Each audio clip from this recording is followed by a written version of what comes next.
اول خو زه د ډسټرکټ سوات د انتظامیې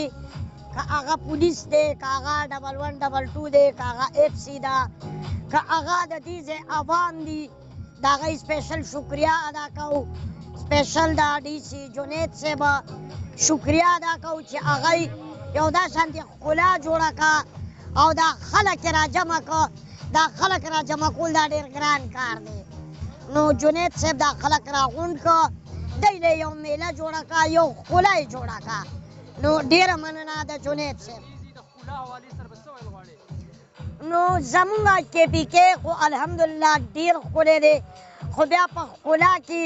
ګلونه خو ډېري خو دا د ګلاب ګل چې کوم دی دا پکې یو نایاب نسل نو د سوات مثال او د ګبینجبي مثال د ګلاب ګل دی چې دا د ټولو ګلونو زړه دی دې له الله تعالی ډېره ښکلا ورکړې ده که د دې ځای اوبه ووې که د دې ځای غرونه ووې که د دې ځای نښتر ووې که د دې ځای خلک ووې خلک یې الحمدلله ډېر اخلاقي میلمه دوست او ډېر ښکلي خلک دي الله تعالی دې ښه د باد ساتي